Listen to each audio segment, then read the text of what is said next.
Isang magandang araw po sa inyong lahat, mga kapuso, at kasama sa bawat kwentuhan. Sana po ay nasa mabuti kayong kalagayan saan man kayo naroroon. Muli, samahan ninyo akong buksan ang isang aklat ng buhay, isang salaysay na susubok sa tibay ng isang puso. Sabi nila, ang tunay na lakas ay hindi nakikita sa sigaw, kundi sa katahimikang pinipiling manatili sa kabila ng sakit. Paano kung ang pananahimik na yon ang siyang magiging pinakamatibay na sandata laban sa pait ng kahapon? Halina't pakinggan natin ang kwento ni Liwayway. Ang bawat pintig ng puso ni Liwayway ay isang dasal, isang pasasalamat. Sa wakas, pagkatapos ng lahat ng pagsubok, narito na siya. Sa harap ng dambana, katabi ang lalaking pinangarap niya. Ang mga salitang binitawan ng pari ay tila musika sa kanyang pandinig.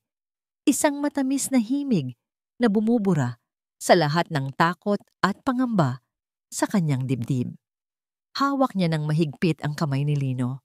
Ang init niyon ay gumagapang sa kanyang buong katawan, isang pangako ng habambuhay na pagsasama. Nang magtama ang kanilang mga mata, nakita niya roon ang kanyang bukas, isang bukas na puno ng pag-asa, ng pangarap, ng isang pamilyang bubuuin nilang dalawa. Ikaw, Liwayway, tinatanggap mo ba si Lino bilang iyong kabiyak? Sa hirap at ginhawa, sa sakit at kalusugan, hanggang sa huling sandali ng iyong buhay? Ngumiti siya, isang nangiting nagmumula sa kaibuturan ng kanyang kaluluwa. Opo, Father, tinatanggap ko po. Ang halik na ibinigay sa kanya ni Lino matapos ang seremonya ay selyo ng kanilang mga pangako. Habang naglalakad sila sa gitna ng pasilyo, sa ilalim ng ulan ng mga puting talulot ng rosas, naramdaman ni Liwayway ang isang kaligayahang hindi niya panaramdaman kailanman. Ito na yon. Ito na ang simula ng kanyang bukang Liwayway. Ang reception ay ginanap sa hardin ng lumang bahay ng mga Aquino, isang lugar na mayaman sa kasaysayan. At ngayon, magiging bahagi na rin siya ng kasaysayang yon. Masaya ang lahat. Ang tawanan ng mga bisita, ang tunog ng mga kubyertos, ang malambing na musika. Lahat ay nagpapahiwatig ng isang masayang simula. Umupo sila sa pangunahing mesa, kasama ang ina ni Lino, si Ginang Dalisay Aquino. Mula pa sa simula ng kanilang relasyon ni Lino, ramdam na ni Liwayway ang lamig sa pakikitungo nito sa kanya. Ngunit sa araw na ito, umasa siyang matutunaw na ang yelong bumabalot sa puso ng kanyang biyenan. Para sa araw na ito, pinili niyang maniwala sa hiwaga ng isang bagong simula. Nagsimula ang pagbubukas ng mga regalo. Bawat kahon na kanilang binubuksan ay sinasalubong ng palakpakan at kantiyawan mula sa mga bisita. Ngunit may isang regalo na sabik si Liwayway na buksan nila. Ang regalo mula sa kanyang sariling ina. Isang simpleng kahon na balot sa puting papel na may lasong ginto. Ngunit alam niyang naglalaman yon ng isang bagay na napakahalaga. Lino, anak, ito na ang regalo mula sa pamilya ni Liwayway, sabi ng MC. Ngumiti si Liwayway kay Lino at tumango ito pabalik. Ngunit bago pa man nila maabot ang kahon, mabilis na tumayo si Ginang Dalisay. Akin na. Ako na ang magbubukas para sa kanila. Sabi nito sa isang boses na walang bahid ng anumang emosyon. Kinuha niya ang kahon mula sa mesa. Ang lahat ng mata ay nasa kanya. Sandaling tumahimik ang paligid, tila nag-aabang sa kung ano ang laman ng regalo. Dahan-dahang pinunit ni Dalisay ang pambalot, hindi na inabalang tanggalin ang laso. Isang pares ng figurine na gawa sa porselana ang lumabas. Isang lalaki at isang babae na magkayakap, sumisimbolo sa pag-iisang dibdib. Iyon ang huling piraso na naiwan mula sa lola ni Liwayway. Isang pamana na maingat na inalagaan ng kanyang ina. Tinitigan ito ni Dalisay. Isang maliit, halos hindi mahahalata. Nangisi ang gumuhit sa gilid ng kanyang labi. Isang ngengengisi na nagpadala ng kaba sa dibdib ni Liwayway. Pagkatapos, sa harap ng lahat, sa harap ng nagtatakang mga mata ng kanilang mga kamag-anak at kaibigan, Sa harap ng kanyang anak na si Lino at ng kanyang bagong manugang na si Liwayway, ginawa ni Dalisay ang isang bagay na hinding-hindi malilimutan ni Numan. Kalmado siyang naglakad patungo sa isang basurahang nakatayo, hindi kalayuan, sa kanilang mesa. Itinaas niya ang kahon at walang pag-aalinlangang binitiwan ito. Ang tunog ng nabasag na porselana sa loob ng basurahan ay tila isang malakas na kulog sa nananahimik na hardin. Isang tunog na bumasag hindi lang sa regalo, kundi pati na rin sa puso ni Liwayway. Napatayo siya. Ang init ay biglang umakyat sa kanyang mga pisngi. Ang lahat ng ingay sa paligid ay naglaho. Ang tanging nakikita niya ay ang basurahan at ang malamig na mukha ng kanyang biyenan. Naramdaman niya ang tingin ng lahat. Mga tingin ng awa, ng pagtataka, ng tsismis. Tumingin siya kay Lino. Naghahanap ng saklolo, ng kahit anong salita na magtatanggol sa kanya. Nakita niya itong tumayo. Ang bibig nito ay bahagyang bumukas. Handa nang magsalita. May pag-asa. Ngunit isang matalim na tingin mula kay Dalisay ang sumalubong dito. Isang tingin na puno ng babala. Isang tingin na pumigil sa anumang salitang namumutawi sa labi ni Lino. Nakita ni Liwayway kung paano dahan-dahang napayuko ang kanyang asawa, kung paano muling isinara ang bibig nito, at kung paano ito naupo na parang isang batang pinagalitan. At sa sandaling iyon, mas matindi pa ang sakit na naramdaman niya kaysa noong marinig ang pagkabasag ng regalo. Ang lahat ay naghihintay. Naghihintay silang sumigaw siya, umiyak, o mag-iskandalo. Iyon ang inaasahan nila. Iyon ang inaasahan ni Dalisay. Ngunit hindi iyon ang ginawa ni Liwayway. Huminga siya ng malalim. Pinakalma ang nanginginig niyang mga kamay. Itinuwid niya ang kanyang likod. Dahan-dahan, na parang bawat galaw ay pinag-isipan, itinaas niya ang laylayan ng kanyang puting trahe de boda at nagsimulang maglakad. Hindi niya pinansin ang mga bulungan, hindi niya pinansin ang mga matang nakasunod sa kanya.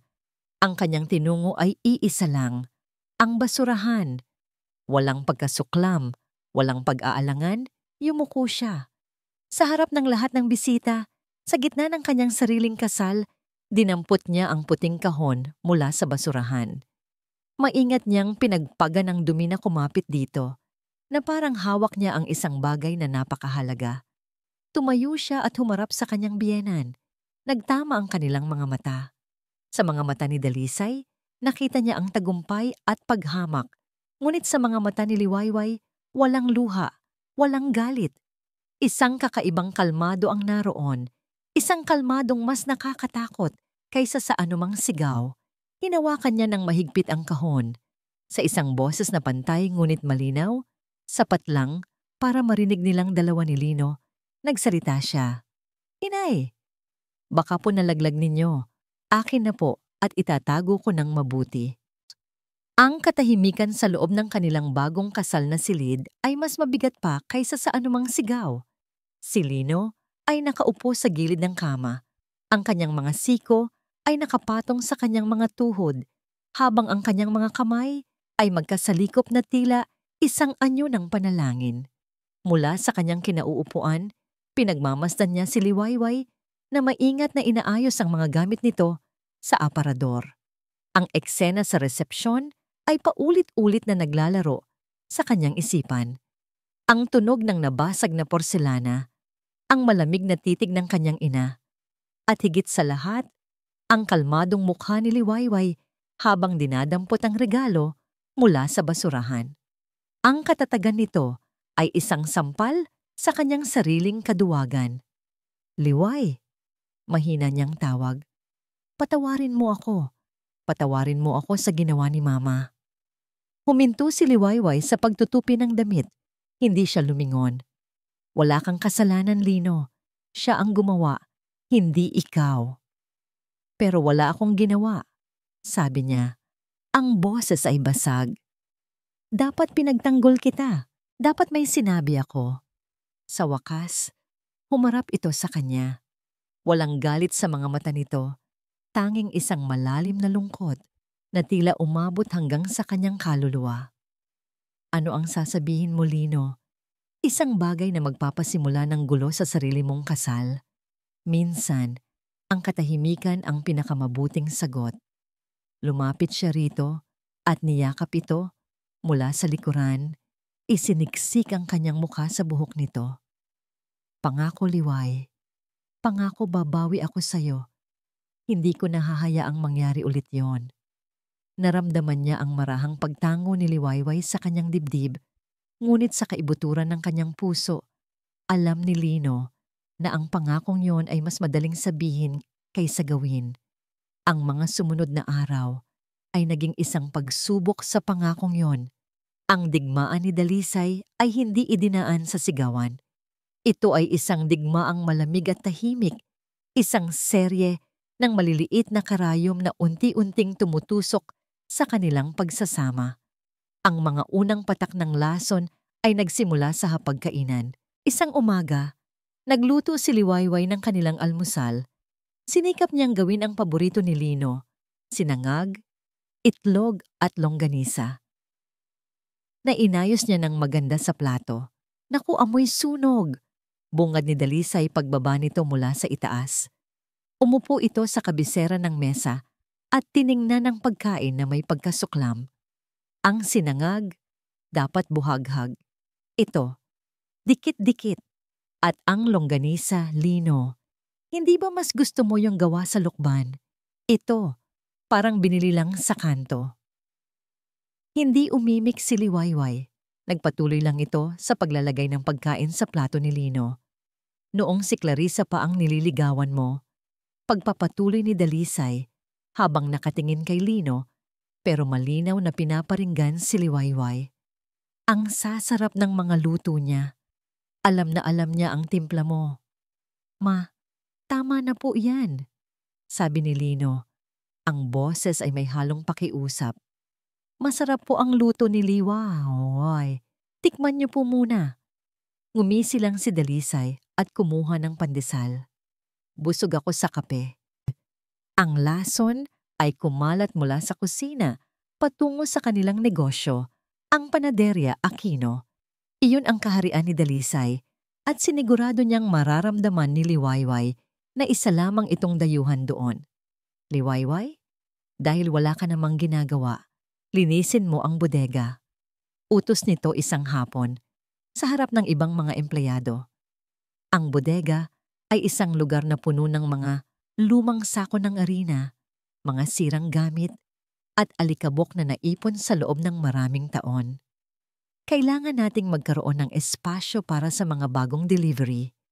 Pero inay, sabat ni Lino, maraming pwedeng gumawa niyan. Kailangan niliway sa harapan para tulungan ako sa cashier. Kaya mo na yan, anak. At para matuto naman ang asawa mo ng hirap, hindi puro pagpapaganda lang ang alam. Muli, walang sinabi si Liwayway. Kumuha lang ito ng walis at dustpan at tahimik na nagtungo sa bodega. Naiwan si Lino na puno ng inis at hiya, ngunit hindi makapalag sa matatalim na tingin ng kanyang ina. Gabi-gabi, sinusubukan niyang kausapin ang kanyang ina ng masinsinan. Ma, bakit po ninyo ginagawa ito kay Liwayway? Asawa ko po siya. Ang sagot ni Dalisay ay palaging pareho. Isang palabas ng pagiging biktima. Ako pa ngayon ang masama. Nag-aalala lang naman ako para sa'yo, anak. Nakikita kong unti-unti kang nagbabago. Kinokontrol ka na niya. Ginagawa ko lang ito para subukan kung gaano siya katibay. Kung karapat-dapat ba talaga siya para sa apelyidong Aquino. Pagkatapos ay iiyak ito at si Lino, sa awa at pagkalito, ay muling mananahimik. Isang gabi, umuwi si Lino ng mas maaga kaysa sa inaasahan. Tahimik siyang umakyat sa hagdanan. Nais sanang sorpresahin si Liwayway. Ngunit pagdating niya sa tapat ng kanilang silid, narinig niya ang boses ng kanyang ina sa loob, matigas at puno ng panunumbat. Huwag mong isipin na dahil kasal na kayo ng anak ko, ay panalo ka na. Sa akin pa rin nakapangalan ang lahat ng ito. Ang bahay na tinitirhan mo, ang pagkain kinakain mo, lahat yan galing sa akin. Kaya umayos ka. Isang pagkakamali mo lang, palalayasin kita dito na walang-wala. Nakatayo si Lino sa labas ng pinto. Ang kanyang kamay ay itaas sa doorknob, ngunit hindi niya ito kayang pihitin. Ang bawat salita ay parang suntok sa kanyang sikmura. Narinig niya ang katahimikan sa loob. Walang sagot mula kay Liwayway. Ito na ang pagkakataon niya. Ito na ang sandali para tuparin ang kanyang pangako. Pumasok ka, Lino. Pagtanggol mo ang asawa mo. Ipakita mo sa ina mo na mali siya. Ngunit ang kanyang mga paa ay tila napako sa kinatatayuan. Ang imahe ng kanyang inang umiiyak ng posibleng gulo na idudulot nito, ang takot na baka lalo lang lumala ang sitwasyon. Lahat ay pumipigil sa kanya. Sa huli, ang kaduwagan ay muling nanalo. Dahan-dahan na parang isang magnanakaw sa sarili niyang pamamahay, umatras siya palayo sa pinto. Bawat hakbang paatras ay isang hakbang palayo sa kanyang tungkulin bilang asawa. Bumaba siya ng hagdan, umupo sa sala, at nagpanggap na kakadating lang. Sa loob ng silid, matapos marinig ang papalayo ng mga yapak sa labas, dahan-dahang kinuha ni Liwayway ang kanyang cellphone na nakapatong sa ibabaw ng mesa. Kanina pa bukas ang recorder nito. Pinindot niya ang stop, at habang sinisave ang file, isang patak ng luha ang pumatak sa screen. Ito ang unang luhang pinakawalan niya simula noong araw ng kanyang kasal. Alam ni Liwayway na hindi magtatagal ang katahimikan. Ang bawat araw na lumilipas na walang pambubuska mula kay Dalisay ay hindi isang biyaya, kundi isang paghahanda para sa mas malakas na bagyo. Ang mga unang linggo ng kanyang paninirahan sa bahay ng mga Aquino ay nagturo sa kanya ng isang mahalagang aral. Ang pinakamapanganib na katahimikan ay ang katahimikang nag-iipon ng lakas. Kaya naghanda siya. Sa bawat pag-upo niya sa cashier ng kanilang panaderya, sa bawat sentimong kanyang hinahawakan, sinisigurado niyang lahat ay nakatala. Bumili siya ng isang maliit na kwaderno, ang klase na kasya sa kanyang bulsa. Doon, isinusulat niya ang lahat, ang benta sa bawat oras, ang mga ginastos para sa mga sangkap, kahit ang perang kinuha ni Lino o ni Dalisay para sa mga personal na pangangailangan. Para sa iba, ito ay sobrang pagsisipag. Para kay Liwayway, ito ay kanyang kalasag. Ang pagkakataong gamitin ang kalasag na yon ay dumating sa isang abalang Martes ng hapon. Puno ang panaderya ng mga customer, mga estudyanteng bumibili ng merienda, mga inang pauwi na galing sa palengke. Si Liwayway ay abala sa pag-aasikaso sa cash register, habang si Lino naman ay tumutulong sa pag-aayos ng mga bagong luto na tinapay sa estante. Biglang isang malakas na boses ang pumunit sa abalang kapaligiran. Ang pera. Nasaan ang pera sa kahon? Ang sigaw ay nagmula kay Dalisay, nakararating lang mula sa likod. Ang kanyang mukha ay nagpapahayag ng huwad na pagkataranta, ngunit ang kanyang mga mata ay matalim na nakatutok sa iisang tao lamang, kay Liwayway. Huminto ang lahat. Ang mga customer ay napalingon. Ang mga panadero sa likod ay sumilip. Ang masayang ingay ng panaderya ay napalitan ng isang mabigat at hindi komportableng katahimikan. Ano pong nawawala, inay? Tanong ni Liwayway. Pinilit panatilihing kalmado ang kanyang boses kahit na ang kanyang puso ay nagsimulang tumibok ng mabilis. Huwag ka nang magmaang-maangan. Akusa ni Dalisay, idinuro siya. Kaninang umaga, nagbilang ako. Alam kong may 5,000 piso dyan para sa panukli. Ngayon, 3,000 na lang. Saan mo dinala ang 2,000? Ramdam ni Liwayway ang init ng mga titig na nakapalibot sa kanya. Mga titig ng paghusga, ng kuryosidad. Hinanap ng kanyang mga mata si Lino. Nakita niya itong lumapit.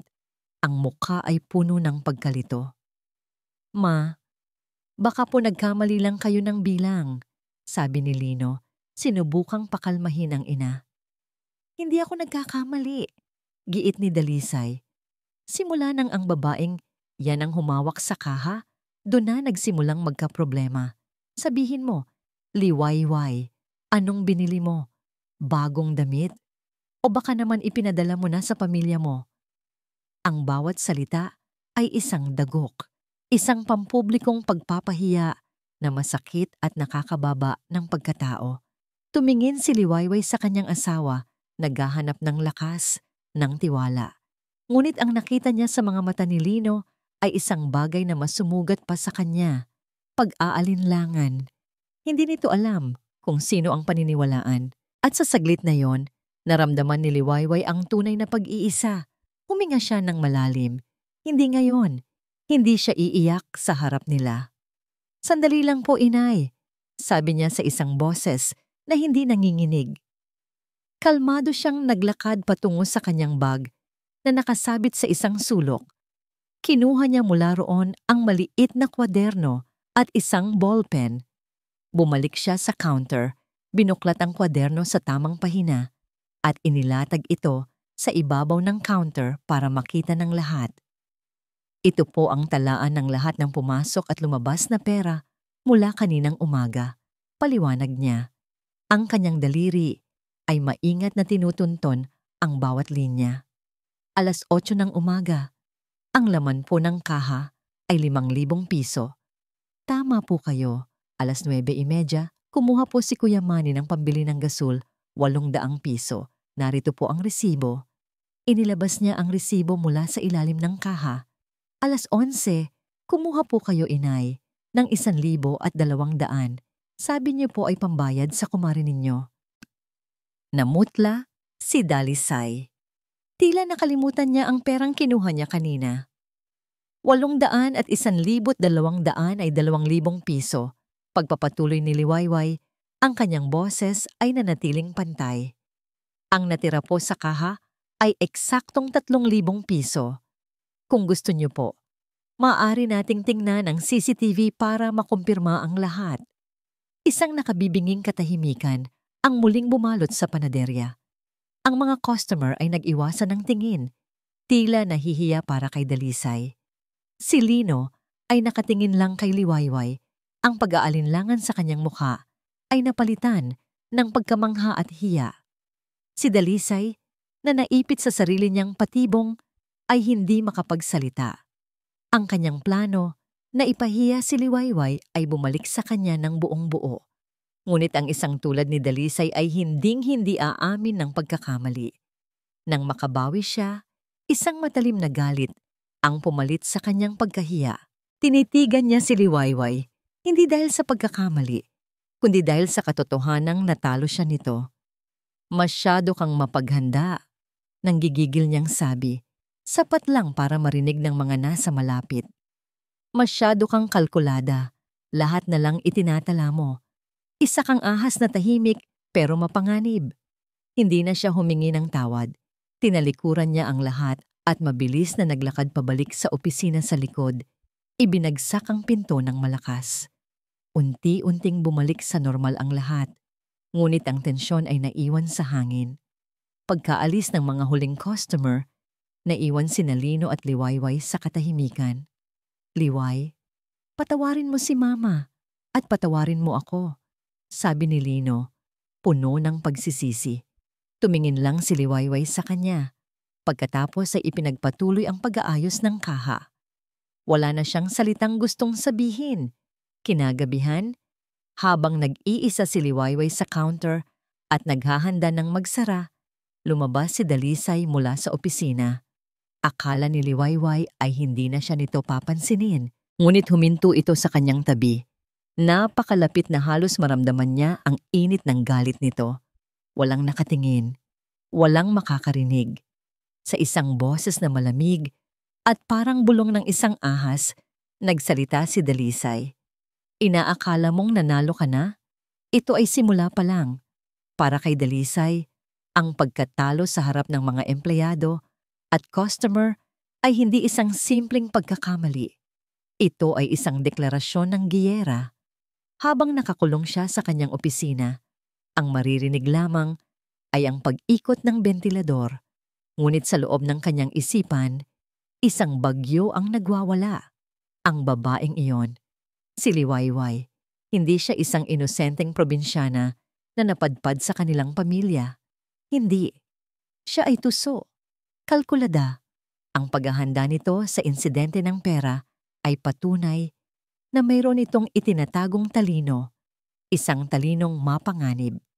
Sa bawat ngiti at bawat pagyuko ni Liwayway, nakikita ni Dalisay ang isang anino, isang banta sa lahat ng bagay na kanyang ipinaglaban at itinayo mula sa abo. Isinandal niya ang kanyang ulo sa mataas na sandalan ng kanyang silyang gawa sa nara.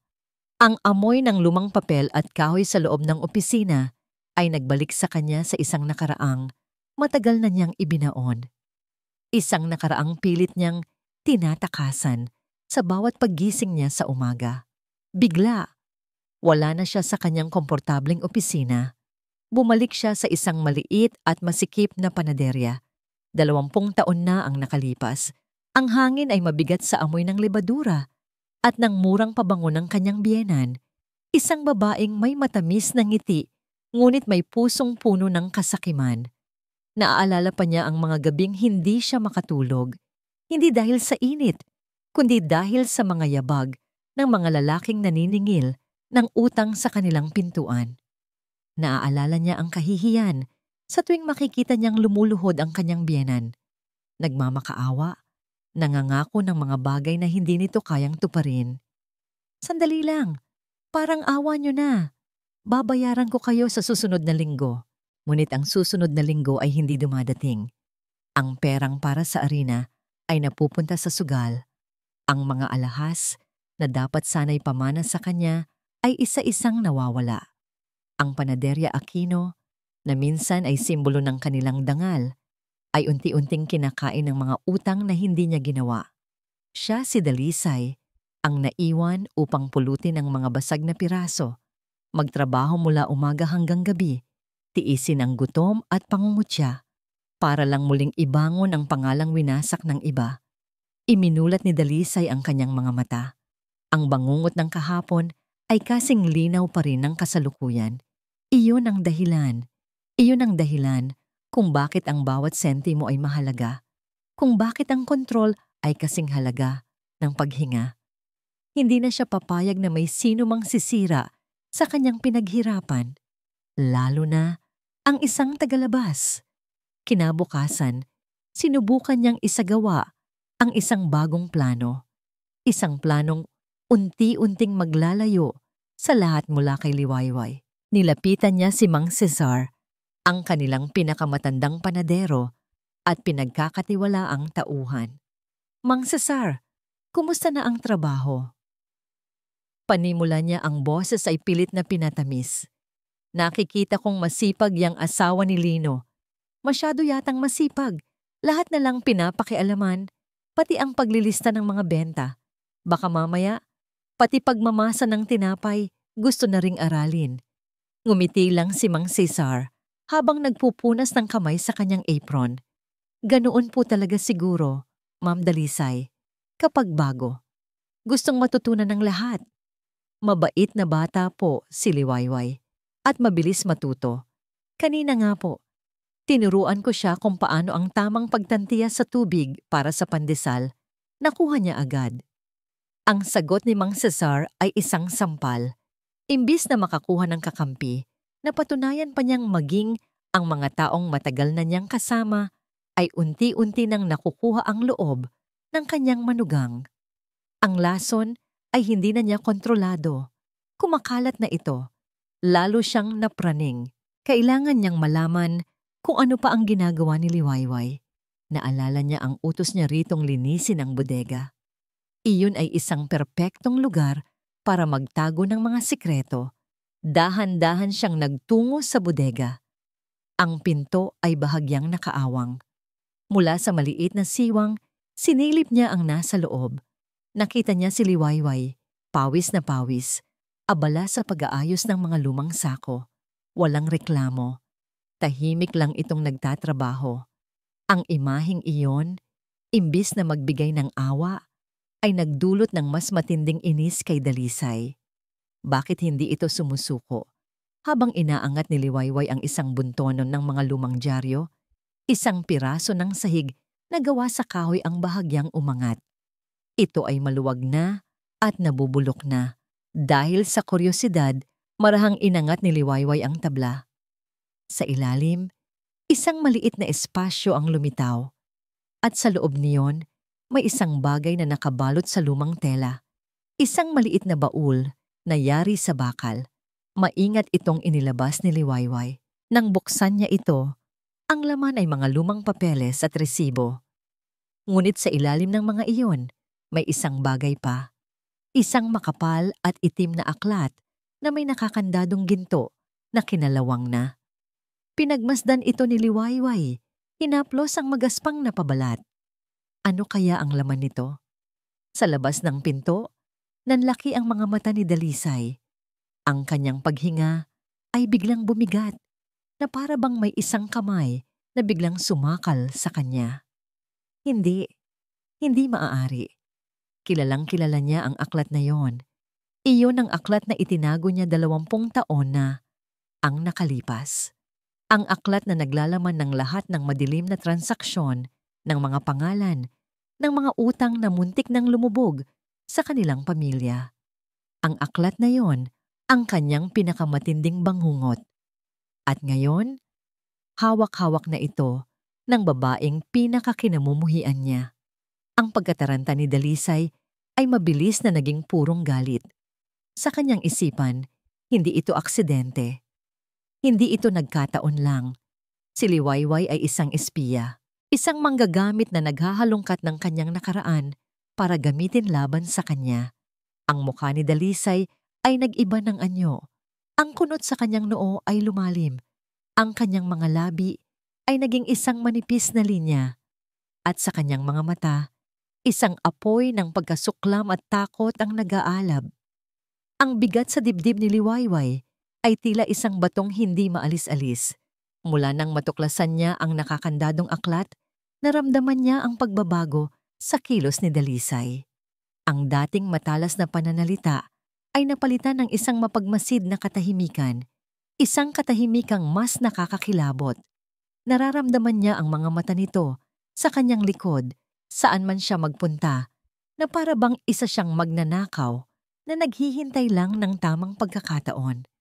Ang pinakamasakit ay ang unti-unting paglayo ni Lino. Ang pagitan nila sa kama ay tila lumawak. Ang mga yakap nito ay hindi na kasing higpit at ang mga pag-uusap nila ay naging formal at maikli. Naramdaman ni Liwayway na ang lason na ikinakalat ng ina nito ay nagsisimula nang tumagos sa puso ng kanyang asawa.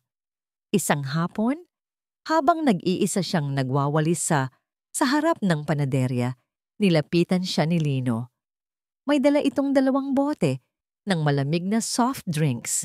"Pagod ka na," sabi nito. Iniabot sa kanya ang isa. Hindi ito tanong, kundi isang pahayag na puno ng pag-aalala. Tinanggap niya ito. "Salamat." Umupo sila sa isang bangkong kahoy sa labas. For a few minutes, they just sat there, listening to the sounds of the passing tricycles and the distant laughter of children. "Liway," basag ni Lino sa katahimikan. "May kasalanan ako sa'yo. Nitong mga nakaraang araw alam kong naging malamig ako. Naguguluhan lang talaga ako. Patawarin mo ako." Tumingin si Liwayway sa kanya. Nakita niya ang sensiridad sa kanyang mga mata, ang pagsisisi na matagal na niyang hinahanap. "Magbihis ka mamayang gabi," sabi nito na may bahid ng hiya sa boses. "Yung pinakamaganda mong damit. May pupuntahan tayo. Huwag kang magtatanong. Sikreto." Isang maliit na kislap ng pag-asa ang sumibol sa puso ni Liwayway.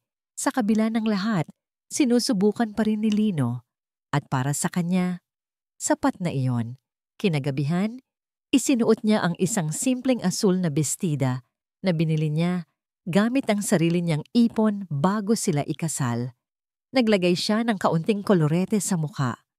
Nang makita siya ni Lino, sandali itong natulala. "Ang ganda mo," bulong nito, na para bang ngayon lang ulit siya nakita. "May kondisyon ako," sabi ni Liwayway habang pasakay sila sa kotse. "Huwag mong sasabihin kay inay na aalis tayo. Sasabihin ko na lang na masama ang pakiramdam ko at maaga akong matutulog." Tumango si Lino. Isang malungkot na pag-unawa ang dumaan sa kanyang mukha. Ako ang bahala. Ang biyahe ay tahimik, ngunit hindi ito ang katahimikang mabigat. Ito ay isang katahimikang puno ng pananabik. Nang huminto ang kotse, sinabi ni Lino, "Pikit ka muna. May sorpresa ako." Pumikit siya. Hinayaang alalayan siya ni Lino.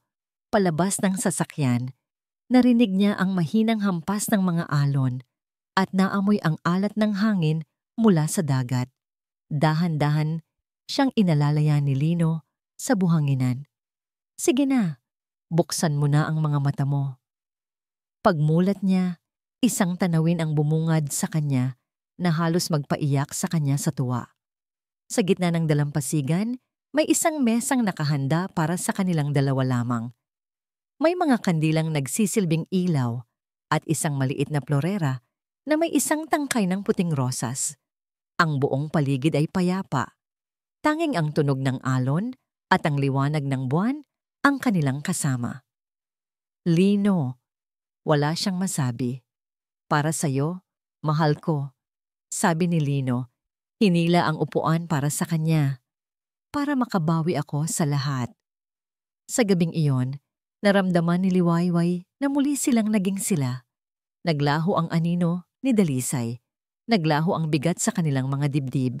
Nagkwentuhan sila tungkol sa kanilang mga pangarap, sa mga simpleng bagay na nakalimutan na nila dahil sa mga problema. Nagtawanan sila, ang kanilang mga halakhak ay sinasabayan ng alon. Hinawakan ni Lino ang kanyang mga kamay sa ibabaw ng mesa. "Pangako, Liway, mula ngayon, magiging mas matapang na ako. Hindi ko nahahayaang saktan ka pa ni Mama. Ipaglalaban kita. Pangako yan." Naniwala siya. Sa ilalim ng liwanag ng buwan, sa piling ng lalaking mahal niya, pinili niyang maniwala. Ang lahat ng sakit, lahat ng pagtitiis, ay tila nagkakaroon ng halaga. Ito na marahil ang bukang Liwayway na matagal na niyang hinihintay. Ngunit ang mga sandali ng kaligayahan ay sadyang maramot. Kasabay ng pagdating ng kanilang pagkain, biglang tumunog ang telepono ni Lino. Nakita ni Liwayway ang pagbabago sa mukha ng kanyang asawa nang makita kung sino ang tumatawag. Si Dalisay. "Hello, Ma?" Sagot ni Lino. Pilit na pinapasigla ang boses. Ang sumunod na narinig ni Liwayway ay ang pagbabago sa tono ni Lino mula sa pag-aalala patungo sa purong pagkataranta. "Ma, anong nangyayari? Bakit ganyan ang boses mo? Ma, sumagot ka. Hindi ka makahinga. Nasaan ka? Ma?" Napatayo si Lino. Ang kanyang silya ay halos matumba.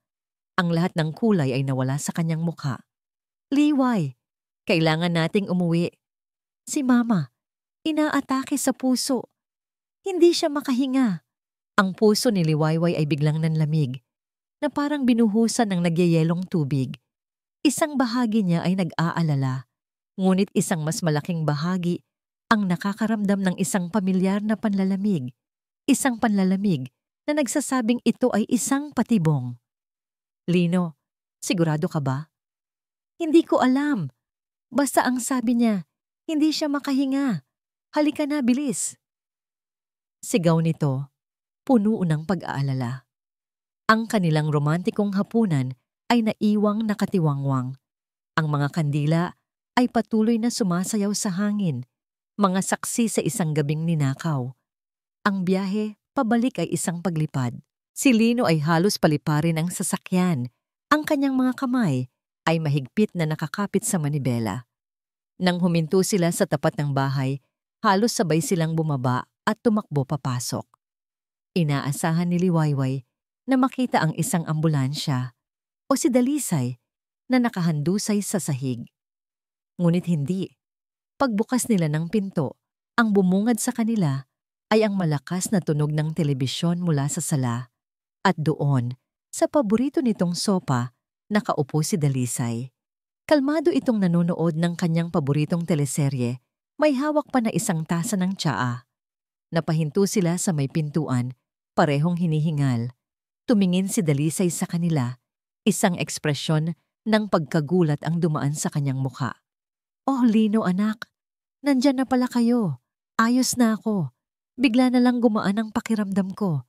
Siguro dahil sa sobrang pag-aalala ko sa'yo, kaya sumikip ang dibdib ko.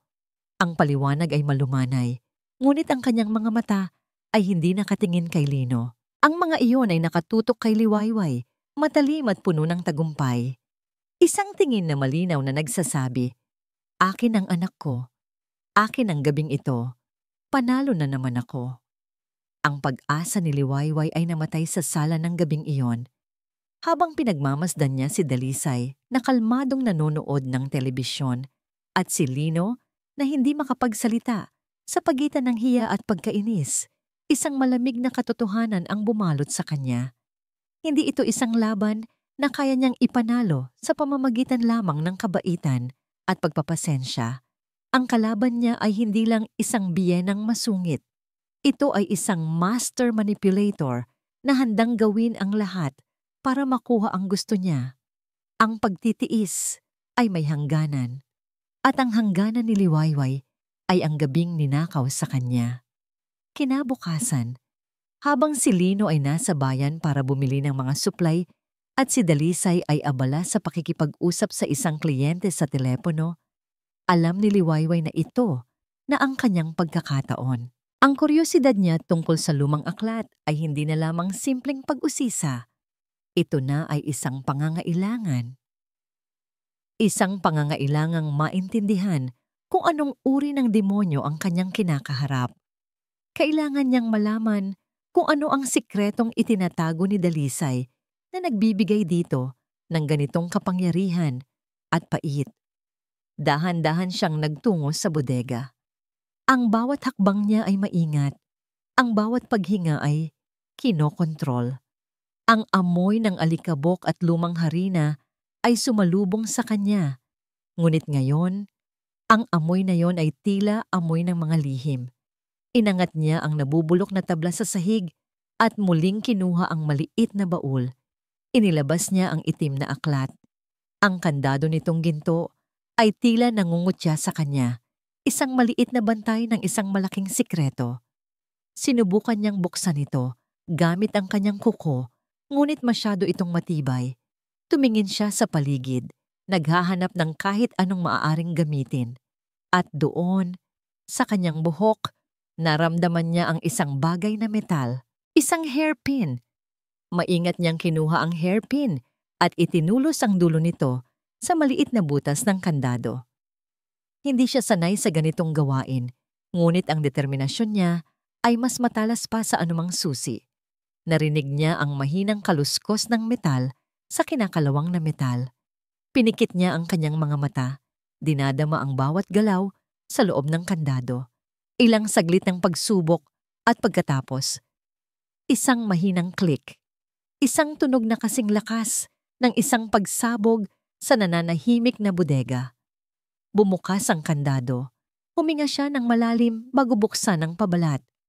Inaasahan niyang makakita ng isang talaarawan, mga salitang magkukwento ng nakaraan ni Dalisay. Ngunit hindi. Ang bumungad sa kanya ay hindi mga salita, kundi mga numero. Ang bawat pahina ay isang ledger, mga petsa, mga halaga, at isang pangalan. Isang pangalan na paulit-ulit na nakasulat sa bawat linya, sa bawat pahina. B. Sores, Enero Kinan, 20,000. B. Sores Pebrero, Portons, 98. 20,000. B.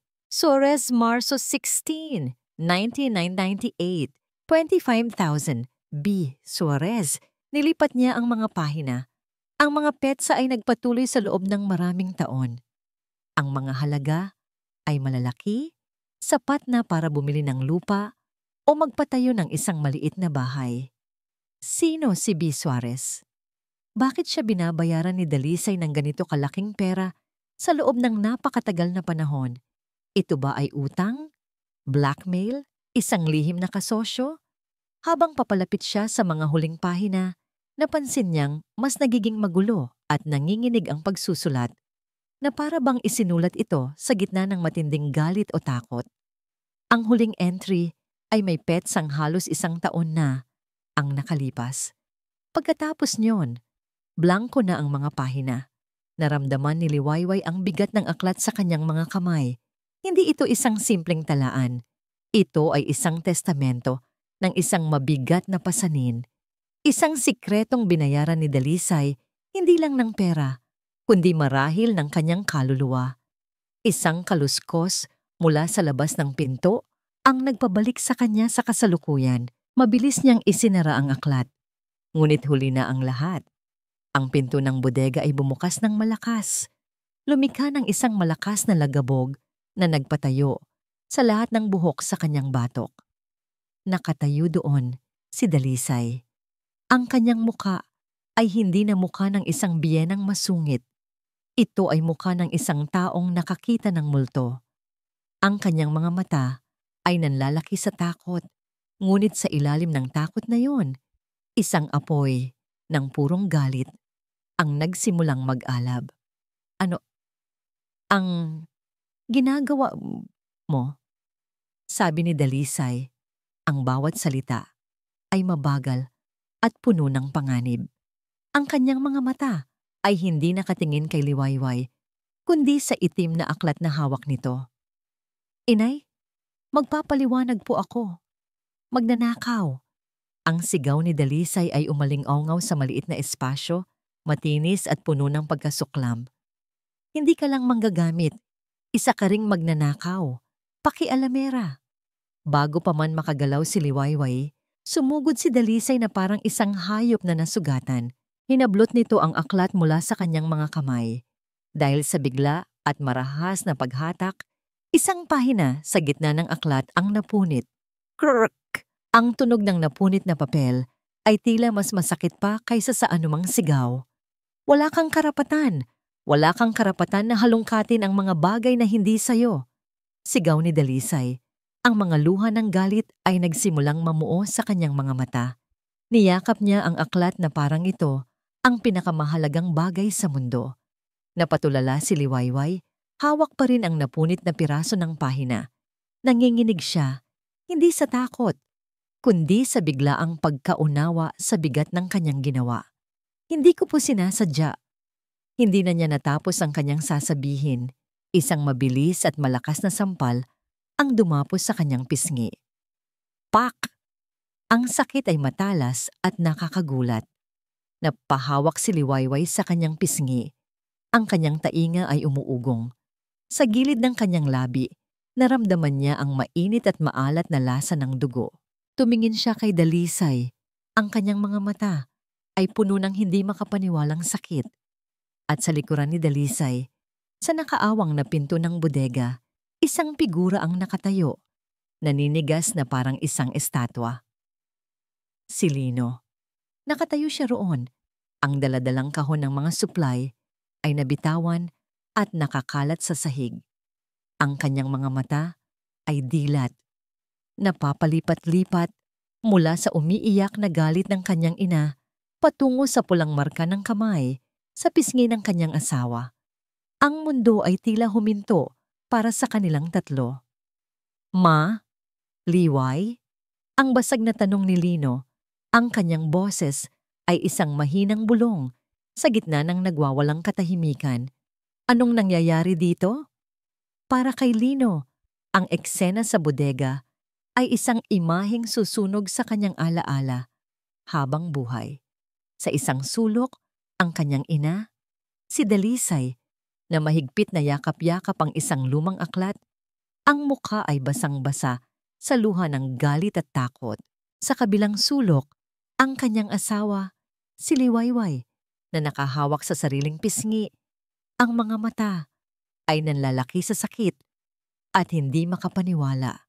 At siya, si Lino, ay nakatayo sa gitna. Isang tulay na gumuho, walang magawa, kundi panoorin ang dalawang mundong kanyang ginagalawan na magbanggaan. Ang unang kumilos ay si Dalisay. Ginamit nito ang pagkataranta at pagkalito ni Lino para sa sarili niyang kapakinabangan. Tumakbo ito palapit sa kanya, humahagulgol na parang isang batang inagawan ng laruan. Lino, anak ko, sabi nito. Ang boses ay nanginginig at basag. Tingnan mo. Tingnan mo ang ginawa niya. Ang babaeng yan, Elino, matagal na yang naghahalungkat. Matagal na siyang naghahanap ng mga bagay na makakasira sa pamilya natin. Nahuli ko siya, Lino. Nahuli ko siyang nagnanakaw ng mga sikreto natin. Hinawakan ni Lino ang kanyang ina, sinubukang pakalmahin ito. Ngunit ang kanyang mga mata ay nakatitig kay Liwayway, naghahanap ng sagot. Liway, anong ibig sabihin ni Mama? Ngunit bago pa makasagot si Liwayway, muling sumingit si Dalisay. Hindi binibigyan ng pagkakataon ang kanyang manugang. Huwag kang maniniwala sa anumang sasabihin niyan. Ilang linggo ko nang napapansin ang mga kilos niya, Lino. Ang pagtatala niya sa kwaderno, ang paglilinis niya sa bodega. Lahat yan ay palabas lang. Ang totoong gusto niya ay mahanap ang aklat na yan. Gusto niyang sirain ang pangalan natin. Isa siyang manggagamit, anak. Isang ahas na pinatuloy natin sa ating pamamahay. Ang bawat salita ni Dalisay ay isang patak ng lason na dahan-dahang pumapasok sa isipan ni Lino. Ang pagod, ang stress, ang walang katapusang tensyon sa bahay, ang lahat ay nag-ipon-ipon at sa sandaling iyon, sa gitna ng kanyang pagkalito, ang lason ay nakahanap ng lugar na kakapitan. Nagsimula siyang magduda. Umakyat muna tayo, Ma, sabi niya sa ina, bago tumingin kay Liwayway. Mag-usap tayo mamaya. Ang kanyang boses ay malamig at walang emosyon. Iniwan nila si Liwayway na mag-isa sa bodega, napapaligiran ng mga nagkalat na gamit at ng basag na tiwala. Sa silid ni Dalisay, ipinagpatuloy nito ang kanyang palabas. Umiyak ito, nagkwento ng mga kasinungalingan, at binaluktot ang katotohanan hanggang sa ang imahe ni Liwayway sa Idiboy sa isip ni Lino ay naging imahe ng isang ganid at mapanirang babae. Pagkatapos ng isang oras, nang lumabas si Lino sa silid ng kanyang ina, siya ay isa ng ibang tao. Ang pagmamahal at pag-aalala sa kanyang mga mata ay napalitan ng pagdududa at galit. Pinuntahan niya si Liwayway sa kanilang kwarto. Naabutan niya itong nakaupo sa gilid ng kama, tahimik na nakatingin sa sahig. Ang pamumula sa pisngi nito ay mas lalo pang umigting. Isinara ni Lino ang pinto. Hindi siya lumapit. Nanatili siyang nakatayo malapit sa pintuan na parang may isang pader na hindi makita sa pagitan nilang dalawa. Sinabi sa akin ni Mama ang lahat. Panimula niya. Ang boses ay mababa at walang anumang init. Dahan-dahang itinaas ni Liwayway ang kanyang ulo. Ang mga mata nito ay bahagyang namamaga, ngunit walang luha. Tanging isang malalim na sakit ang mababasa roon. Hinihintay niya ang susunod na sasabihin nito. Umaasa. Nagdarasal na sana ay hindi iyon ang mga salitang kinatatakutan niya. Bakit mo ginawa yon, Liway? Tanong ni Lino. At sa tanong na yon, gumuho ang lahat ng pag-asa ni Liwayway. Ang tono nito ay hindi nag-aalala, hindi nagtatanong para umunawa. Ito ay tono ng isang taong nag-aakusa. Bakit mo pinakialaman ang mga gamit na hindi sayo? Ano ang hinahanap mo? Sa wakas, isang butil ng luha ang pumatak mula sa mata ni Liwayway, ngunit mabilis niya itong pinunasan. Lino, hindi ganoon. Nakita ko lang. Hindi ko sinasadyang. Hindi sinasadya? Putol ni Lino. Ang kanyang boses ay bahagyang tumaas. Paano naging hindi sinasadya ang pagbukas sa isang nakakandadong aklat? Unang beses yung sa kwaderno mo, lahat ng benta itinatala mo. Ngayon naman, itong lumang aklat ni Mama. Parang lagi kang may hinahanap, Liway. Parang may gusto kang patunayan. Hindi makapaniwala si Liwayway sa kanyang naririnig. Ang mga bagay na ginawa niya para protektahan ang sarili ay ginagamit na ngayong ebidensya laban sa kanya. Ginawa ko yon para protektahan ang sarili ko. Para sa'yo. Dahil alam kong gagawa at gagawa ng paraan ng ina mo para siraan ako. Huwag mong isali si Mama dito, sigaw ni Lino. At sa unang pagkakataon, nakita ni Liwayway ang galit sa mga mata nito. Isang galit na nakatutok sa kanya. Nasaktan siya sa ginawa mo. Umiiyak siya sa kwarto niya ngayon dahil sa'yo. Napangiti si Liwayway, no? Ngunit isang ngiting mapait at puno ng sakit. Umiiyak siya. Lino, nakita mo ang nangyari. Nakita mo ang ginawa niya sa akin. Hinawakan niya ang kanyang pisngi. Sinampal niya ako sa harap mo at mas pinaniniwalaan mo pa rin siya kaysa sa akin? Natahimik si Lino. Ang tanong ay tumama sa kanya. Ngunit ang lason ng pagdududa na itinanim ng kanyang ina ay mas malakas. Nagagalit siya dahil may ginawa kang mali. Pumasok ka sa isang bagay na pribado. Ano ang ine-expect mong gawin niya? Iyon na. Iyon na ang mga salitang tuluyang bumasag sa puso ni Liwayway. Hindi ang sampal ni Dalisay, hindi ang mga paninira nito, kundi ang mga salitang ito mula sa lalaking pinangakuan niya ng habambuhay. Ang lalaking nangako na ipagtatanggol siya. Tumayo siya mula sa kama. Tinitigan niya si Lino, diretso sa mga mata. Ang lahat ng sakit, lahat ng pagtitiis, lahat ng pighati ay nag-ipon-ipon sa kanyang dibdib. Alam mo ba kung ano talaga ang hinahanap ko, Lino? Sabi niya. Ang kanyang boses ay mahina ngunit matatag. Bawat salita ay may bigat. Ang hinahanap ko ay isang asawa. Isang asawa na maniniwala sa akin na ipagtatanggol ako, nakakampihan ako kahit anong mangyari. Akala ko natagpuan ko na siya sa simbahan, pero mukhang wala siya rito sa kwartong ito. Ang mga salita ni Liwayway ay tumusok sa puso ni Lino. Nasaktan siya. At dahil sa sakit na yon, sa gitna ng kanyang galit at pagkalito, binitawan niya ang mga salitang pagsisisihan niya habang buhay. Mga salitang magiging lason na permanenteng mananatili sa pagitan nilang dalawa. Baka nga tama si Mama tungkol sa'yo. Baka nga tama si Mama tungkol sa'yo. Ang mga salitang yon ay hindi sigaw, mas malala. Isa yung lason na dahan-dahang gumapang sa kanyang mga ugat, pinamanhid ang kanyang puso hanggang sa wala na siyang maramdamang sakit. Tanging lamig na lang, isang nagyayelong lamig sa gitna ng kanilang silid-tulugan. Hindi na sumagot si Liwayway, wala nang saysay ang anumang salita. Paano ka makikipag-usap sa isang taong hindi ka na naririnig? Paano mo ipagtatanggol ang sarili mo sa isang hukom na nagbigay na ng kanyang hatol? Umalis si Lino sa kwarto. Ibinagsak ang pinto sa kanyang paglabas. Iniwan si Liwayway sa katahimikang mas nakakabingi pa kaysa sa kanilang sigawan. Ang gabing iyon ang pinakamahabang gabi sa buhay ni Liwayway. Hindi siya natulog. Hindi siya gumalaw mula sa pagkakaupo sa gilid ng kama. Hinayaan niyang lumipas ang mga oras sa dilim. Ang tanging liwanag ay nagmumula sa siwang sa ilalim ng pinto. Pinakinggan niya ang paghina ng mga tunog sa kabahayan, ang pagsara ng mga pinto, ang pagpatay sa mga ilaw, ang paghinto ng mga bulungan, hanggang sa ang tanging naririnig na lang niya ay ang mabigat na pagtibok ng sarili niyang basag na puso. Nang bumalik si Lino makalipas ang ilang oras, amoy alak ito. Hindi na ito nagsalita. Humiga ito sa kama at agad na natulog, na para bang ang pagtulog ay isang paraan ng pagtakas sa kasalanang kanyang ginawa. Pinagmasdan ni Liwayway ang kanyang asawa sa dilim. Ang mukha nito ay payapa sa pagtulog, walang bakas ng pagdududa o galit. Ito pa rin ang mukha ng lalaking kanyang minahal.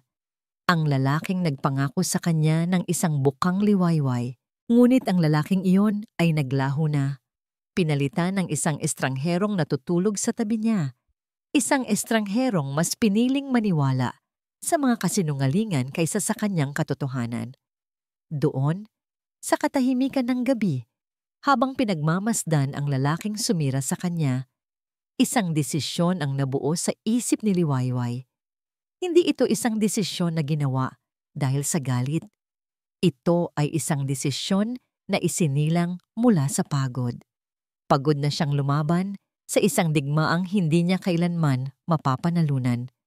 Pagod na siyang maghintay sa isang lalaking hindi kayang manindigan para sa kanya. Pagod na siyang magpanggap na ang tahanang ito ay para sa kanya. Nang ang unang sinag ng araw ay nagsimulang pumasok sa kanilang bintana, doon lang siya tumayo. Ang kanyang mga kilos ay tahimik at tiyak, walang pag-aalinlangan. Binuksan niya ang aparador at kumuha ng isang maliit na bag. Hindi niya kinuha ang mga magagarang damit na ibinili ni Lino. Ang kinuha niya ay ang mga damit na dala niya noong una siyang dumating sa bahay na yon. Mga simpleng blusa, isang pares ng pantalon, mga bagay na pag-aari niya talaga. Inilagay niya sa bag ang maliit na kwadernong naging kalasag niya at ang cellphone na naglalaman ng mga nai-record niyang masasakit na salita. Hindi siya nag-iwan ng sulat. Para saan pa? Lahat ng dapat sabihin ay nasabi na. Bago siya umalis, lumapit siya sa kama. Tinitigan niya sa huling pagkakataon ang natutulog na si Lino. Isang maliit na bahagi ng kanyang puso ay umaasang sana ay magising ito. Pigilan siya at sabihing nagkamali ito. Ngunit nanatili itong mahimbing. Walang kamalay-malay sa mundong gumuho sa kanilang paligid. Dahan-dahan, marahan niyang hinubad ang kanyang singsing sa kasal. Ang gintong bilog na minsan ay simbolo ng walang hanggang pangako, ay tila isa na lang malamig na bakal sa kanyang daliri.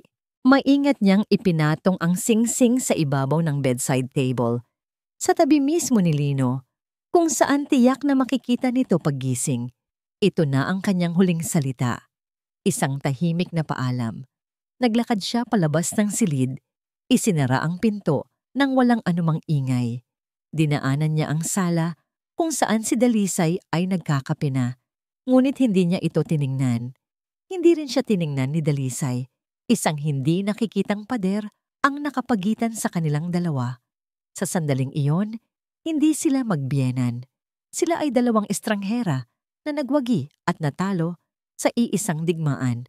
Pagbukas niya ng pinto sa labas, ang malamig na hangin ng umaga ay humaplos sa kanyang pisngi.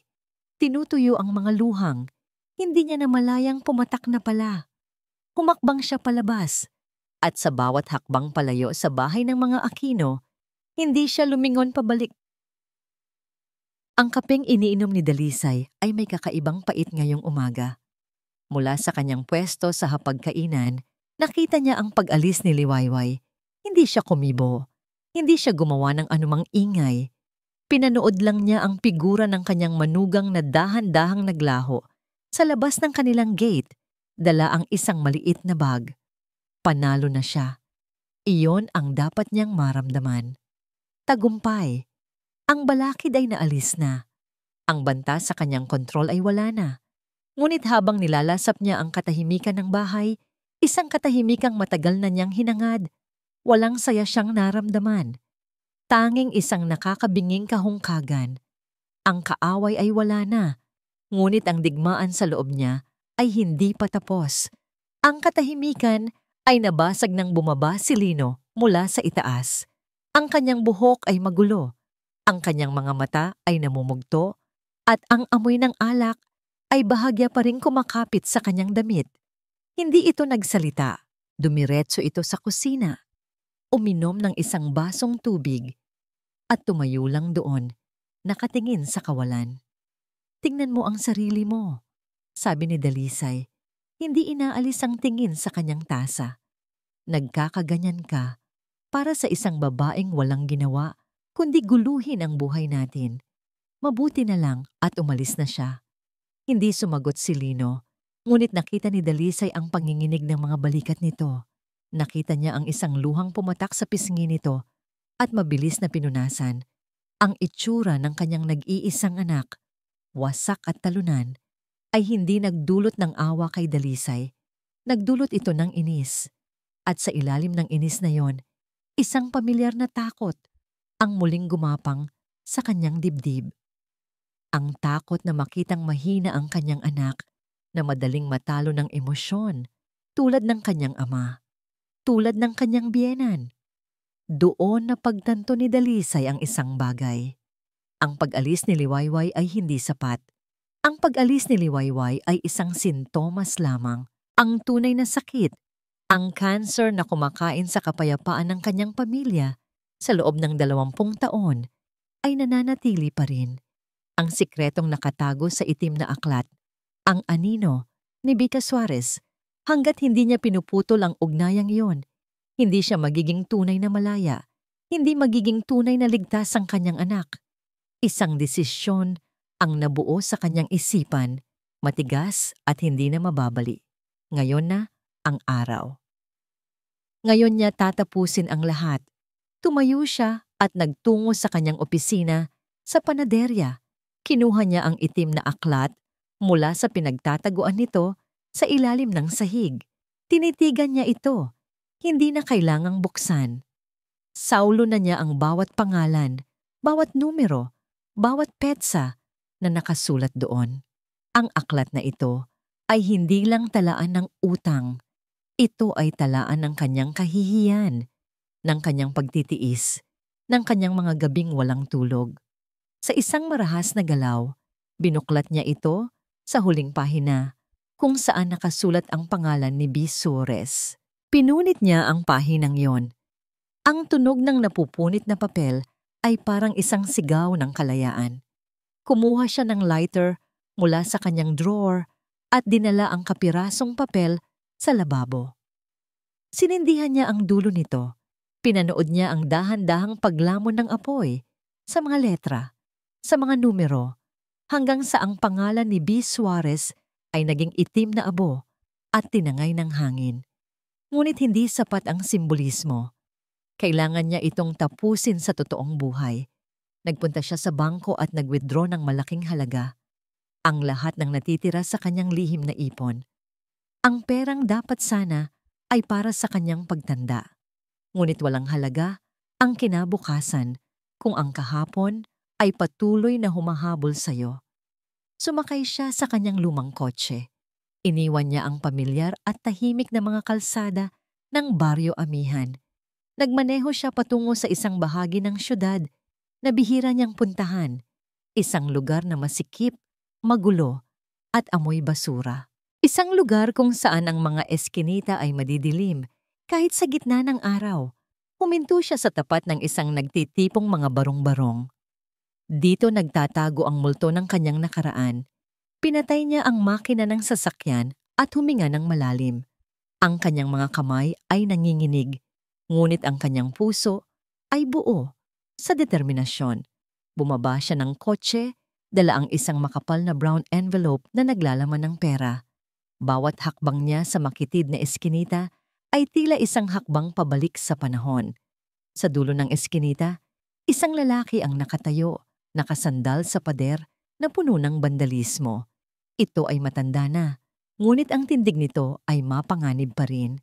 Ang mukha nito ay puno ng mga marka, ng mahirap na buhay, at ang mga mata nito ay malamig at walang emosyon. Ito si B. Suarez. Tumigil si Dalisay ilang hakbang mula sa kanya. Ang tibok ng kanyang puso ay dumadagundong sa kanyang mga tainga. Ngunit itinuwid niya ang kanyang likod at tiningnan ito ng diretso. Nandito ako para tapusin na to, sabi niya. Ang kanyang boses ay nanginginig, ngunit puno ng hindi matitinag na desisyon. Nasa loob ng isang maingay na jeep, si Liwayway patungo sa bahay ng kanyang kaibigan na si Elena. Ang tanging taong naisip niyang matatatakbuhan. Ang bawat lubak sa kalsada ay isang paalala sa kanya ng basag na daan ng kanyang buhay. Nakatingin lang siya sa labas ng bintana, ngunit wala siyang tunay na nakikita. Ang mga mukha ng tao, ang mga gusali, ang mga puno, lahat ay isang malabong tanawin. Manhid siya. Ang tanging nararamdaman niya ay ang bigat ng kawalan sa kanyang dibdib at ang kakaibang gaan sa kanyang kaliwang kamay kung saan dapat naroon ang kanyang singsing. Ito na ang katapusan. Isang malungkot na pagtatapos sa isang pangarap na sinubukan niyang buuin. Biglang nag-vibrate ang kanyang cellphone sa loob ng bag. Sa una, ayaw niya itong sagutin. Sino pa ba ang tatawag sa kanya?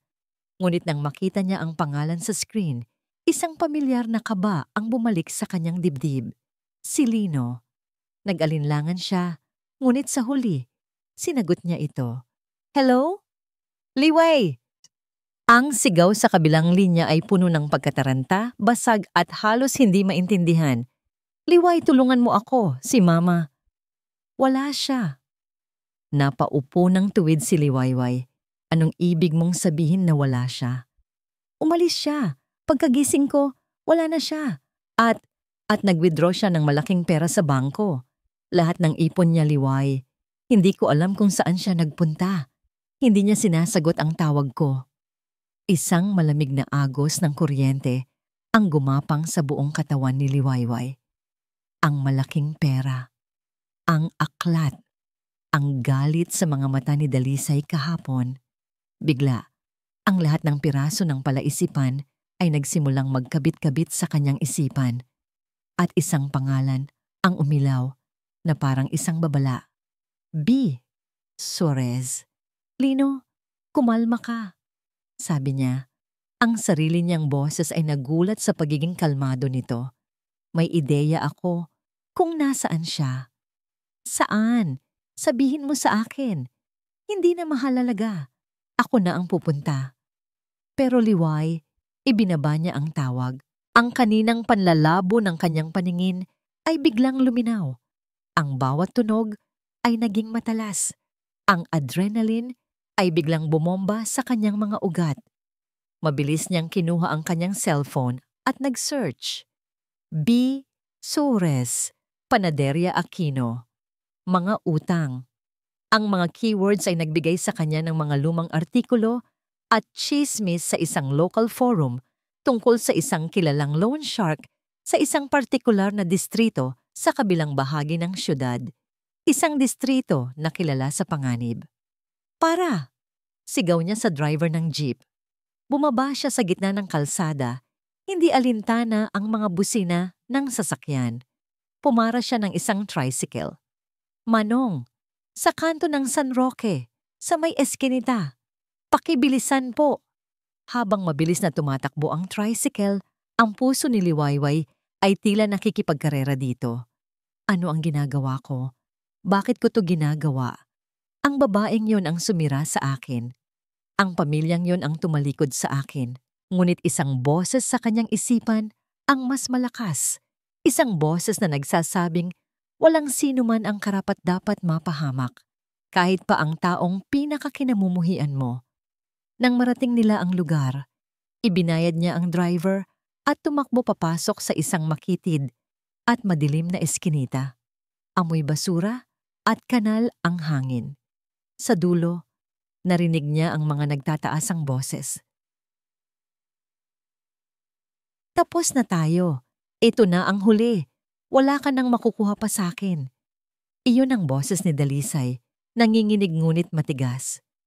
"Sa tingin mo ba ikaw ang magdidikta dito?" Isang magaspang na boses ng lalaki ang sumagot.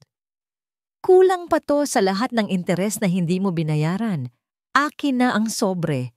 Sumilip si Liwayway mula sa isang kanto. Nakita niya si Dalisay at ang isang lalaking may nakakatakot na itsura. Si B. Suarez. Nag-aagawan sila sa isang brown envelope. "Hindi! Tapos na ang pagbabayad ko sa mga kasalanan ng iba," sigaw ni Dalisay. Buong lakas na hinila ang sobre. Dahil sa galit, isang marahas na puwersa ang ginamit ni Suarez. "Matandang to." Itinulak niya si Dalisay. Isang malakas na tulak na hindi na paghandaan ng matanda. Nawalan ng balanse si Dalisay.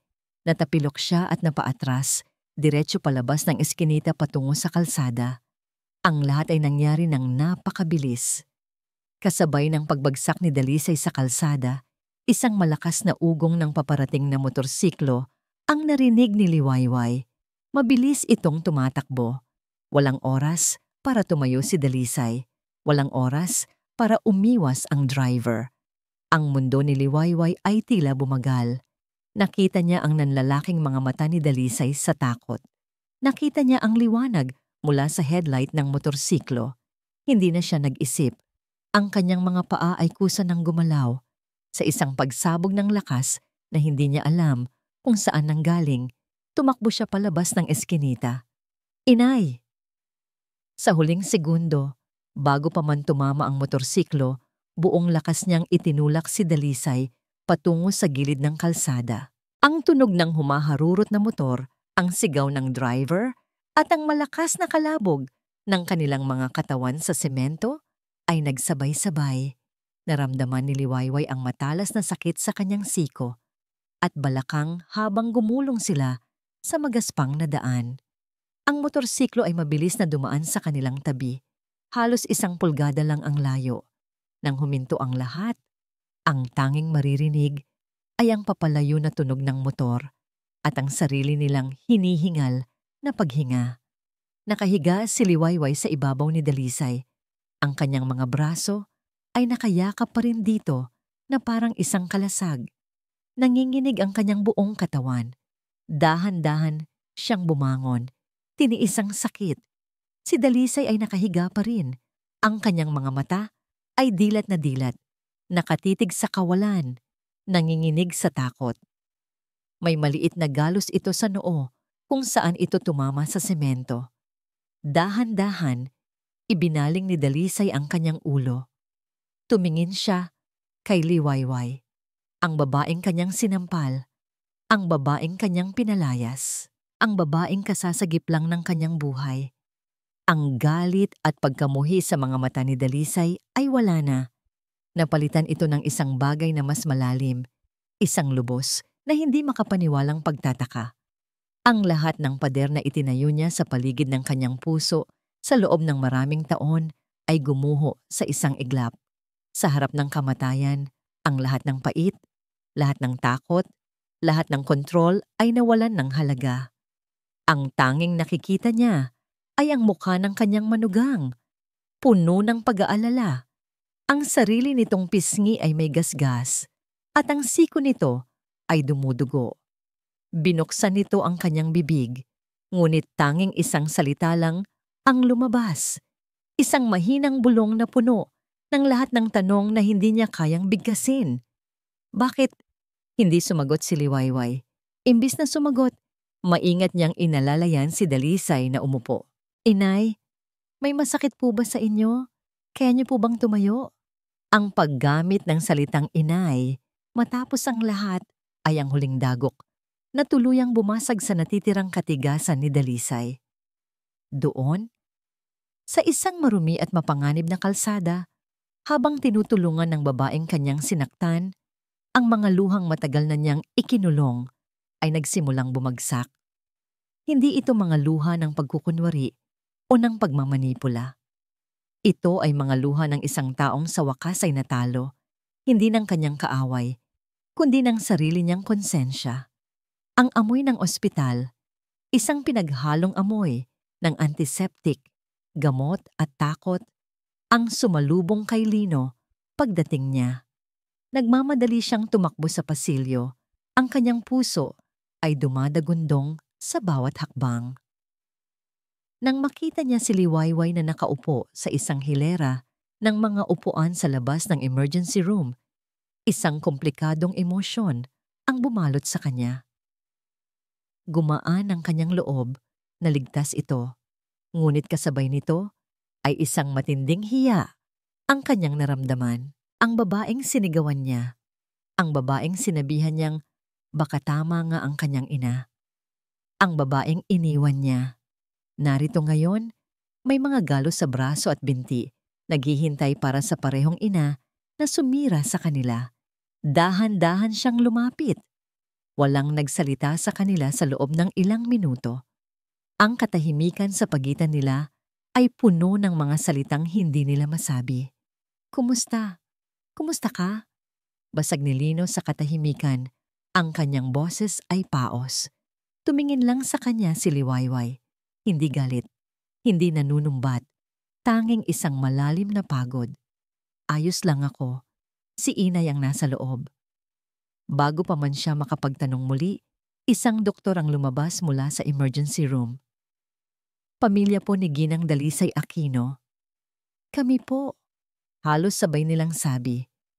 Huwag po kayong mag-alala, sabi ng doktor na may ngiti.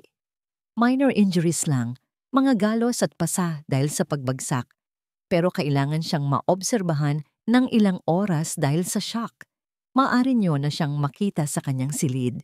Iisang bigat ang nawala sa dibdib ni Lino, ngunit napalitan ito ng mas mabigat na pasanin, ang pagharap sa dalawang babaeng kanyang binigo. Pagpasok nila sa pribadong silid, nakita nila si Dalisay na nakahiga sa kama. Nakasuot ito ng puting hospital gown, ang kanyang buhok ay bahagyang magulo, at ang kanyang mukha ay walang kolorete. Wala na ang imahe ng matapang at makapangyarihang matriarka ng pamilya Aquino. Ang naroon ay isang matandang babae na mukhang pagod, maliit at marupok. Nang makita nito si Liwayway, isang emosyon ang dumaan sa kanyang mga mata, isang pinaghalong hiya at pagsisisi. "Ma, ano po ba talaga ang nangyari?" Tanong ni Lino, lumapit sa gilid ng kama. "Bakit po kayo nandoon?" Hindi agad sumagot si Dalisay. Ang kanyang mga mata ay napako kay Liwayway, na tahimik na nakatayo malapit sa pinto. Tila naghahanap ito ng permiso o marahil ng lakas ng loob. Dahan-dahang tumango si Liwayway, isang senyas na nagsasabing handa siyang makinig. At doon, nagsimulang bumuhos ang lahat. Ang mga sikretong itinago ni Dalisay sa loob ng 20 taon ay nagsimulang lumabas. Hindi na parang agos, kundi parang isang rumaragasang baha. "Ang biyenan ko," panimula ni Dalisay, ang kanyang boses ay mahina at nanginginig. "Yang ina ng Papa Molino ay isang sugarol, isang mabuting tao sa labas, pero sa loob, kinakain siya ng kanyang bisyo." Tumingin siya kay Lino na nakikinig ng may pagkalito. "Ang Panaderia Aquino na kilala mo ngayon, hindi iyan ang panaderyang kinalakihan ko. Nang ikasal kami ng papa mo, unti-unti nang nalulubog ang negosyo. Lingid sa aming kaalaman, isinasangla ng biyenan ko ang mga kagamitan, ang lupa, sa mga loan shark tulad ni Suarez. Ang bawat salita ay parang isang suntok sa sikmura ni Lino. Ang imahe ng kanyang perpektong lola ay nagsimulang gumuho. Nang mamatay ang papa mo, ako ang naiwang mag-isa para harapin ang lahat. Ang mga naniningil, ang mga banta, ang kahihiyan. Ang mga luha ay nagsimulang mamuo sa kanyang mga mata. Ibinenta ko ang lahat ng alahas ko. Nagtrabaho ako mula madaling araw hanggang hating gabi. Tiniis ko ang gutom, ang pangungutya, para lang mabayaran ang mga utang na hindi ako ang gumawa, para lang maisalba ang pangalan ninyo." Tumingin siya kay Liwayway at sa pagkakataong ito, ang kanyang tingin ay puno ng isang malinaw na pag-unawa. "Kaya ako naging ganito," bulong niya. "Kaya ako naging mahigpit sa pera. Kaya ako natakot na may pumasok sa pamilya natin na hindi ko kilala. Dahil sa isip ko, baka maulit ang lahat. Nakita ko sa'yo, ang sarili ko noon, isang estranghera na pumasok sa pamilya, at natakot ako." Ang kanyang mga luha ay tuluyan ng bumagsak. "Natakot ako na baka kunin mo sa akin si Lino, na baka maranasan niya ang hirap na dinanas ko. Ang galit ko sa'yo ay galit ko pala sa nakaraan ko. Patawarin mo ako, Liwayway. Ang pait na ipinatikim ko sa'yo ay pait na matagal ko nang kinikimkim." Sa wakas, naintindihan ni Lino ang lahat. Ang bawat masasakit na salita, ang bawat pagtrato, ang lahat ay nagmula sa isang malalim at hindi gumagaling na sugat. Ang kanyang ina, na sa paningin niya ay isang malupit na reyna, ay isa palang sugatang kawal na patuloy na lumalaban sa isang digmaang matagal nang natapos. Isang matinding pagsisisi ang bumalot kay Lino, pagsisisi sa kanyang kaduwagan, sa kanyang pagkabulag, sa bawat sandaling pinili niyang manahimik, sa bawat sandaling pinagdudahan niya ang babaeng walang ginawa, kundi mahalin siya. Lumuhod siya sa tabi ng kama ng kanyang ina, ngunit ang kanyang mga mata ay nakatingin kay Liwayway. "Patawarin mo ako," sabi niya. Ang kanyang boses ay basag at puno ng sakit. "Patawarin niyo akong dalawa. Mama, patawad dahil hindi ko nakita ang bigat na dinadala ninyo. At ikaw, Liway, Mahal ko, patawarin mo ako sa lahat ng sakit na idinulot ko sa'yo dahil sa kahinaan ko. Ako dapat ang naging kalasag mo, pero hinayaan kitang masaktan. Patawad. Ang pag-amin na iyon, ang luha sa mga mata ng kanyang asawa, ang basag na anyo ng kanyang biyenan, lahat ay tila isang alon na tumangay sa natitirang pader sa puso ni Liwayway. Dahan-dahan, lumakad siya palayo sa pintuan. Ang bawat hakbang ay mabigat. Isang paglalakbay mula sa sulok ng sakit patungo sa gitna ng pag-unawa. Lumapit siya sa kama. Hindi na siya ang manugang na inaapi. Hindi na siya ang asawang pinagtaksilan. Sa sandaling iyon, isa lang siyang babae na nakakaintindi sa sakit ng kapwa niya babae. Hindi siya nagsalita. Maingat niyang hinawakan ang kamay ni Dalisay. Isang kamay na nangulubot na dahil sa panahon at pagod, isang kamay na minsan ay dumapos sa kanyang pisngi sa galit. Sa pagdampi ng kanilang mga balat, naramdaman ni Dalisay ang isang init na hindi niya inasahan. Napatingin siya sa kanilang magkahawak na kamay at mas lalong bumuhos ang kanyang mga luha ng paglaya. Nakatitig lang si Lino sa kanila, isang tahimik na saksi sa isang milagrong hindi niya inaakalang posible. Ang lakas na hinahanap niya sa kanyang sarili, ang tapang na wala siya, ay nasa harap niya ngayon, nasa katauhan ng babaeng kanyang sinaktan. Sa wakas, nagsalita si Liwayway. Ang kanyang boses ay mahinahon, parang isang banayad na agos na nagpapahupa sa isang rumaragasang ilog. Tapos na po, bulong niya. Tapos na po ang lahat. Ang salitang iyon ay hindi lang kapatawaran.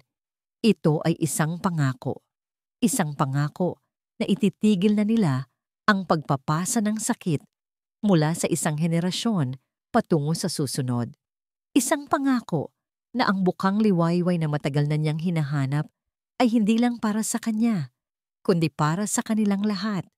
Sa loob ng sterile na silid ng ospital, sa gitna ng amoy ng gamot at pighati, isang sugat na mas malalim kaysa sa anumang galos ang nagsimulang maghilom. Ilang buwan ang lumipas. Ang hangin sa loob ng Panaderia Aquino ay nag-iba na. Wala na ang mabigat na tensyon na minsan ay kasing kapal ng alikabok sa lumang bodega. Wala na ang mga matatalim na tingin at ang mga salitang hindi sinasabi. Sa halip, napalitan ito ng isang bagong uri ng katahimikan, isang katahimikang payapa, bagamat may bahagya pa ring ilangan paminsan-minsan, tulad ng isang sugat na naghihilom pa ngunit hindi na masakit kapag ginagalaw. Nasa gitna ng kusina si Liwayway, ang kanyang mga kamay ay puno ng arena. Sa tabi niya, nakatayo si Dalisay, hindi na bilang isang reynang nagbabantay sa kanyang teritoryo, kundi bilang isang guro. Hindi ganyan, sabi ni Dalisay. Ang boses ay hindi na matigas, kundi malumanay na may diin. Ang pagmamasa dapat galing sa puso, hindi sa lakas ng braso. Damhin mo, dapat ganito ang pakiramdam. Kinuha ni Dalisay ang mga kamay ni Liwayway at marahang ipinatong sa ibabaw ng masa.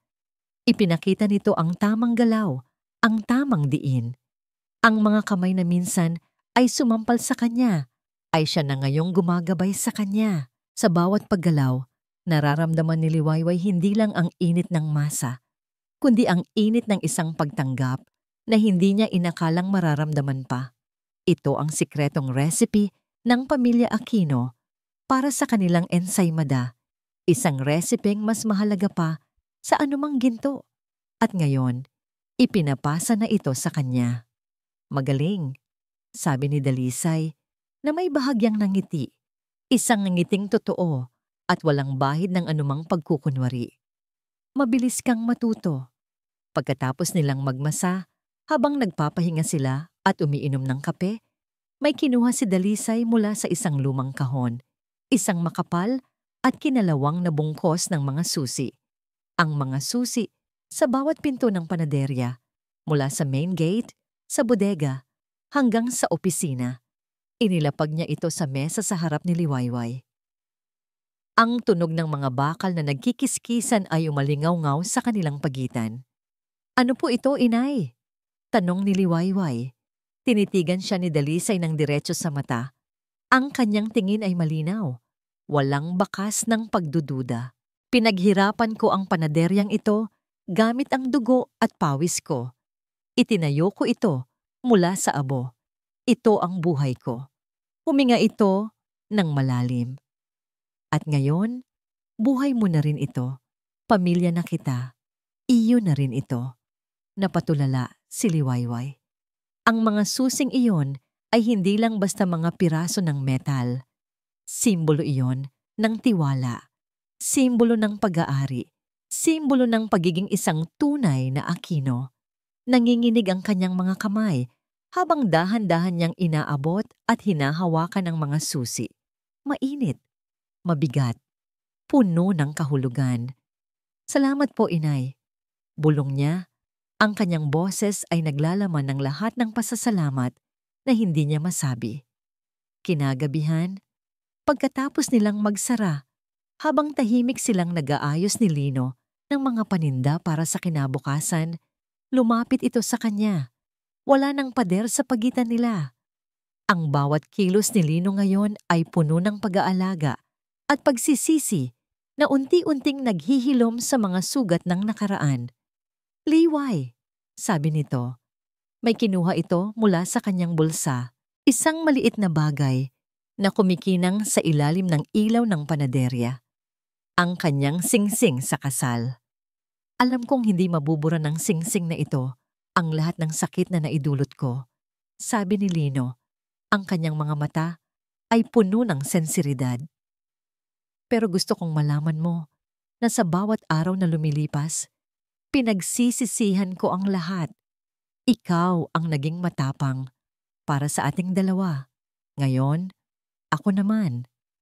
Kinuha nito ang kanyang kaliwang kamay. Dahan-dahan, isinuot nitong muli ang sing-sing sa kanyang daliri. Tamang-tama ang sukat na para bang hindi ito kailanman nahubad. Pangako, bulong ni Lino. Hinawakan ng mahigpit ang kanyang kamay. Hindi ko nahahayaang hubarin mo pa, tuulit. Hinding-hindi na. Hinayaan ni Liwayway na yakapin siya ni Lino. Sa yakap na yon, naramdaman niya ang tahanan. Ang kapayapaan, ang tunay na simula. Kinabukasan, ang umaga ay sumikat ng may bagong pag-asa. Maagang binuksan ni Liwayway ang panaderya gamit ang mga bagong susi. Kasama niya sa likod ng counter si Lino at ilang sandali pa, lumabas mula sa opisina si Dalisay, nakangiti. Isang customer ang pumasok, isang matandang ali na kanilang suki. Nako, ang gaganda naman ng umaga ninyo. Mukhang mas masarap ang tinapay ngayon, ah? Nagkatinginan silang tatlo, si Dalisay, si Lino, at si Liwayway. At sa unang pagkakataon, isang tunay at malakas na tawanan ang umalingaw-ngaw sa loob ng Panaderia Aquino. Isang tawanang nagmula sa pusong naghilom habang papalayo ang tingin na iwan ang isang imahe. Isang pamilyang muling nabuo, nakatayo ng magkakasama sa likod ng isang counter. Mas matatag kaysa dati sa ilalim ng maningning na sinag ng bagong bukang Liwayway. At dito po nagtatapos ang ating kwento. Isang salaysay na nagpapatunay na ang pinakamatinding dilim ay kayang mapawi ng iisang sinag ng pag-unawa at pagpapatawad. Ang tunay na lakas ay hindi nasusukat sa kung paano tayo lumalaban, kundi sa kung paano tayo nagpapatawad, hindi lang sa iba, kundi pati na rin sa ating mga sarili. Ang paghilom ng mga sugat ng nakaraan ang tanging susi upang masalubong natin ang isang mas magandang kinabukasan. Maraming salamat po sa inyong walang sawang pagsubaybay. Sana po ay may napulot kayong aral at inspirasyon sa kwento ni Liwayway, Lino at Dalisay. Ano po ang masasabi ninyo sa kanilang pinagdaanan? At anong uri naman ng kwento ang gusto ninyong marinig sa susunod? I-comment nyo lang po sa ibaba. Hindi dito nagtatapos ang ating paglalakbay. Marami pa pong kwentong kasing ganda at mas puno ng aral dito sa aming channel. Kung nagustuhan nyo ang kwentong ito, i-like, i-share sa pamilya at mga kaibigan. At mag-subscribe na rin para lagi kayong updated sa mga susunod pa naming kwento. I-click nyo ang notification bell para kayo ang unang makarinig kapag may bago kaming upload. Pagpalain po kayo ng Panginoon, kayo at ang inyong buong pamilya. Hanggang sa muli!